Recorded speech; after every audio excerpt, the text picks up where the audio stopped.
A continuación les voy a presentar a Itzel Santiago. Ella es licenciada en Criminología, capacitadora de Red Viva México, tiene una capacitación en perfil psicológico de víctimas en casos de violencia sexual infantil y maestra infantil en nuestra iglesia Renuevo. Ella nos va a explicar una dinámica acerca de los mitos y realidades de los abusos. Ahora vamos con el abuso emocional o psicológico. Uno de los mitos es de que no va a ser tan dañino como los demás.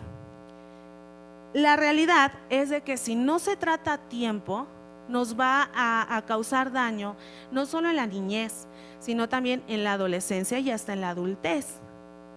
Otro de los mitos es de que es una forma normal para disciplinar. Y la realidad es de que esta explicación va ligada, como ya mencionaba Fiore, va de la mano emocional, van de la mano, van ligados, porque si no se trata, como ya mencioné anteriormente, te va a causar daño de por vida, y no solo también te va a causar en la forma de relacionarte con los demás, ¿sí? Entonces es un daño muy severo.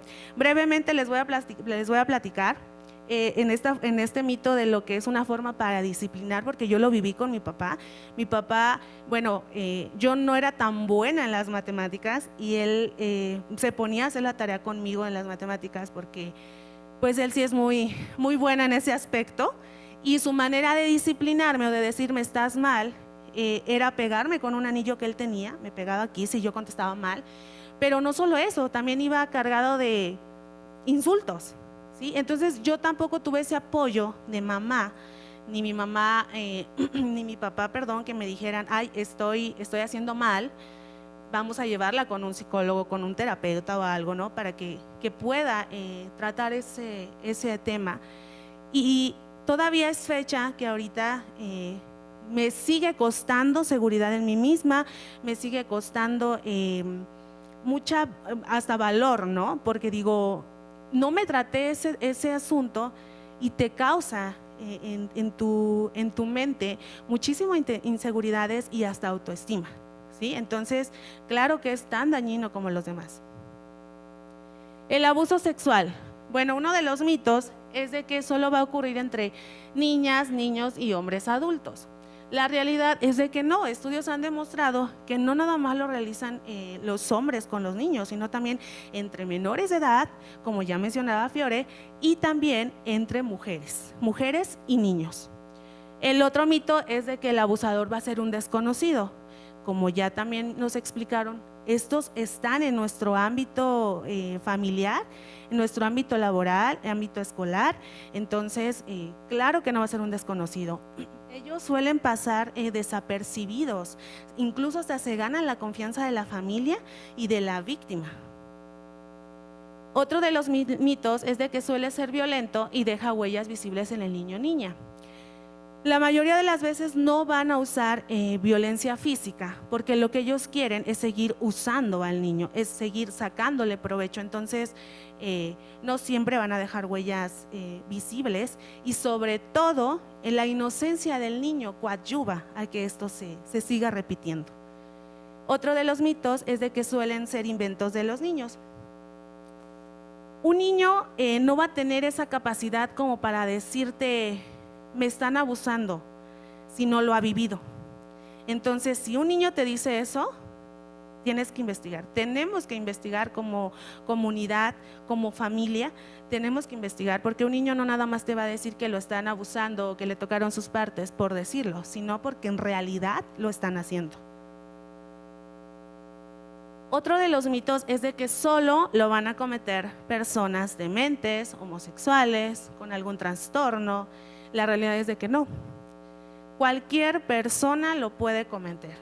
Pasan desapercibidos. Incluso estas personas suelen estar, pueden ser cuidadores, pueden ser maestros, pueden ser cualquier persona, algún conocido, familiar. Entonces no necesariamente tienen que tener algún tipo de problema, ¿sí? Otro del mito es de que el niño va a incitar al abusador. Esto es obviamente que no.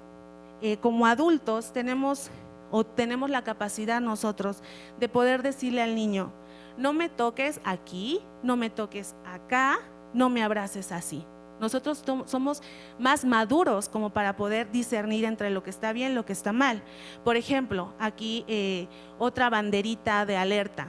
Si un niño te llega a abrazar o a tocar y a decir te quiero mucho, y está tocando tus partes genitales o tus pechos, tienes que estar alerta, porque ahí es algo de que él está recibiendo ese mismo afecto de la misma manera. Entonces es otra banderita de alerta. Bueno, y la frecuencia de los perpetradores de abuso sexual infantil, la mayoría de veces, como ya lo explicaron mis compañeras, se da en la familia. ¿Quiénes son los más frecuentes? Empezamos por tíos, tías, primos, primas, abuelos, abuelas, padrastros, madrastras y padre o madre. Ahí está la fuente de Ya Basta y organizaciones de la sociedad civil que en conjunto están checando estas estadísticas. Y como pueden ver, tristemente el 80% de los casos son ocurridos en familia y solo el 10% de personas de su círculo íntimo y el otro 10% de personas ajenas. Y ahora vamos a ver los mitos y realidades del abuso por descuido o negligencia. Que según el mito es de que se da solo en personas con bajos recursos. La realidad es de que este mito no tiene una posición económica, se da en todos. Hemos visto personas que pueden darle una calidad de vida a su hijo bien y los traen pues sucios, con sus moquitos manchaditos en la cara, sus tenis todos rotos, pero los papás andan bien vestidos. Entonces este no tiene rango económico, socioeconómico. Las víctimas superan fácil el problema. Como ya mencionaba mi compañera, el abuso por descuido va ligado con el emocional, porque como podemos ver a veces en las escuelas hay niños que sufren de este tipo de abuso y van súper sucios y sus compañeros los hacen a un lado, los excluyen. Entonces claro que causa daño emocional, claro que tiene deficiencias cognitivas y neurológicas. ¿Por qué? Porque él sabe que le está costando relacionarse con personas de su entorno, porque lo están tratando mal, lo están haciendo menos, se están burlando, y eso causa daño emocional. Y el abuso espiritual, uno de los mitos es de que ese niño está dominado por el demonio, ¿no? La realidad, como ya explicaba también mi compañera, es de que estos líderes eclesiásticos van a usar la palabra a su conveniencia para poder sacar provecho de ese niño. Otro de los mitos es de que no podemos perjudicar al prójimo porque somos creyentes, hay que callarnos. No, la realidad es de que no importa, tenemos que expresar, tenemos que hablar, tenemos que decir si estamos sufriendo de algún tipo de abuso, sobre todo si es sexual. No importa, somos una comunidad de fe en donde tenemos que expresar. No importa si tienes que perjudicar a la otra persona. El otro mito es de que Dios se revela solo a través de los dirigentes de las iglesias. Y como ya vimos, la realidad es de que no. No importa si eres maestra infantil, si eres líder, si eres pastor, no importa. Dios se revela a todos nos ama por igual. Bueno, y toda esta información tiene su marco jurídico. Los derechos humanos de los NNA están previstos en la Constitución Política de los Estados Unidos Mexicanos, en los tratados internacionales y en las demás leyes aplicables, pero principalmente en la Convención sobre los Derechos del Niño y en esta ley, la Ley General de los Derechos de NNA. Esta ley los hace titulares de derechos,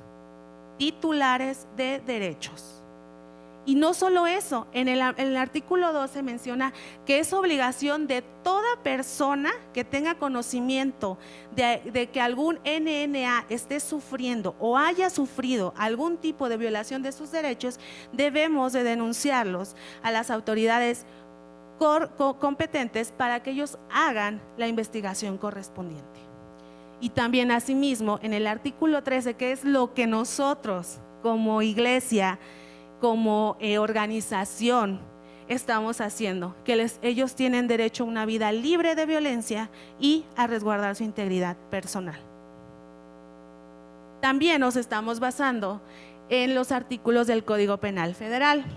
Estos, en el artículo 260, menciona que comete el delito de abuso sexual quien ejecute en una persona sin su consentimiento o la obligue a ejecutar para sí o en otra persona actos sexuales sin el propósito de llegar a la cópula.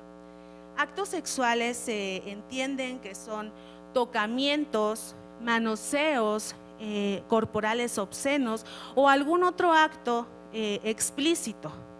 Y sobre todo que obliga a la víctima a representarlos. Y no solo eso, sino también que se va a considerar abuso sexual cuando se obligue a la persona a observar un acto sexual y sobre todo a exhibir también su cuerpo sin que él esté de acuerdo. Eso también es penado y está previsto en el artículo 260. Ahí lo resumí porque pues no cabía, ¿verdad?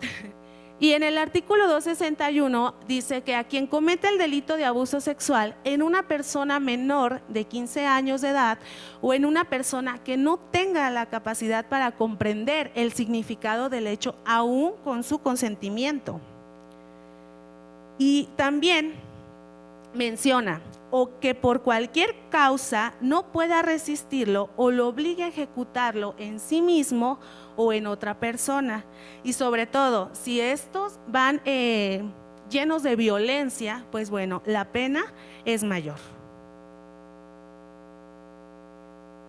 También nos vamos a estar basando en la ley CIPINA. ¿Qué es la ley CIPINA? Bueno, CIPINA significa Sistema Nacional de Protección Integral de Niñas, Niños y Adolescentes. Esta fue creada o mandatada por la ley anterior que vimos, la Ley General de los Derechos de NNA. ¿Cuál es su función? Bueno, que el Estado en sus 3 órdenes cumpla lo que ya se dijo anteriormente en la Ley General de los Derechos de NNA, que es garantizar los derechos de la niñez y de los adolescentes. Entonces, como vemos, estamos respaldados jurídicamente por muchas leyes que están a favor de que se cumpla lo de tener una vida libre de violencia y a salvaguardar la integridad de nuestros NNA, niños, niñas y adolescentes.